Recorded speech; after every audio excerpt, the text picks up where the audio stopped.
हाँ guys, okay, तो शुरू करते हैं। तो गाइज, आपको अगर सक्सेसफुल होना है ना, तो आपको एग्ज़ाम बहुत ही इम्पोर्टेंट है। दिस इज IMPT लाइन कह लो, वो एग्ज़ाम ही आपके ऊपर डिपेंड है कि आप उस सब्जेक्ट, उस विषय की आपके पास कितनी पकड़ है या फिर पावर है। तो फिर इसीलिए एग्ज़ाम होते हैं ना। तो आप ऐसा करो कि कोई होते हैं ना, मैंने देखे हैं कि एग्ज़ाम होते हैं तो फिर वो क्या करते हैं, चीटिंग या फिर वो नकल करते हैं। मान उस अलग अलग उपकरण लेके एग्ज़ाम में छुपा के जाते हैं और फिर एग्ज़ाम, उसमें आप एग्ज़ाम पास भी कर लोगे ना तो कुछ उखाड़ नहीं पाओगे। ओके, क्योंकि अगर मान लो फॉर एग्जांपल आपने 12वीं आर्ट्स से की है और आप जैसे कि एडमिशन लेते हो BA में, उसके बाद आप first year, second year, third year, मान लो 3 साल आप एग्ज़ाम सीटिंग करके, नकल करके पास कर लिए। ओके, जैसे कि या फिर आपने रिश्वत दी, रुपए दे दिए हैं, तो मान लो पास किया। ओके, और आपको अगर मेन आपने MA कर ली, मास्टर डिग्री होते हैं ना, और आपने एग्ज़ाम, वो आपको पता है कैसा होगा, वो आप दोगे तब पता चलेगा।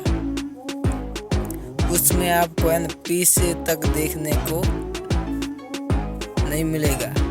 तो फिर आप, अच्छा ये है कि आप स्टार्टिंग से मेहनत करना सीख लीजिए और स्टार्ट कर लीजिए। अगर आप इससे पिछले एग्ज़ाम सीटिंग करके दिए हैं ना, तो सीख लीजिए। ओके, पता है आपको आगे क्या होता है। हर फील्ड जो भी एग्जामिनेशन वाले हैं ना, उसमें आपको क्या होगा, पहला एग्ज़ाम होगा, उसके लिए मान लो 3 एग्ज़ाम बहुत ही टफ होते हैं उस विषय के जिसमें होते हैं ना। तो उसमें 3 एग्ज़ाम होंगे ना, मान लो आपने 3 एग्ज़ाम क्लियर कर लिए। ओके, उसके बाद आपका इंटरव्यू भी होगा, उसमें मौखिक क्वेश्चन पूछे जाते हैं। वो तो आपको पता है कहीं नहीं, सिर्फ आपको वही जवाब देने, तो फिर वो आपका, वो आप ही जानो। तो इससे अच्छा है कि आप पहले तैयारी रखो और फिर प्रैक्टिस करते रहो। इसमें वो प्रैक्टिस ही काम आएगी, हार नहीं मानना नहीं है, क्योंकि एग्ज़ाम तो होते रहे। मान लो एक बार नहीं क्लियर हुआ, मान लो सेकंड बार भी नहीं हुआ, तो थर्ड बार तो पक्का ही होगा।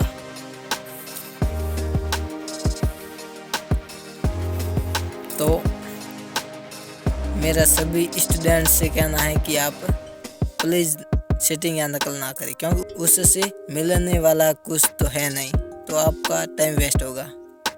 ओके, आप अच्छी मेहनत करोगे तो आप अच्छी जगह होंगे और आपकी लाइफ अच्छी होगी, सक्सेसफुल होंगे। बेसिक ही अपनाओ।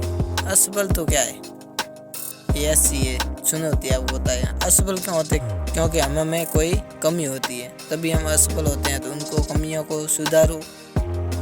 और मेरा कहना ये है कि आप थर्ड एग्ज़ाम, कोई भी एक एग्ज़ाम दे रहे फील्ड में, तीसरी बार आप उस एग्ज़ाम से निकल जाओ। तीसरी बार नहीं निकले तो फिर उसका कोई मतलब नहीं है एग्ज़ाम देने का, और आप कुछ हो गए नहीं। तो ऐसा मानना कि फर्स्ट, सेकंड नहीं तो थर्ड बार तो होना बहुत ज़रूरी है। ओके, और कॉन्ग्रेचुलेशंस इन द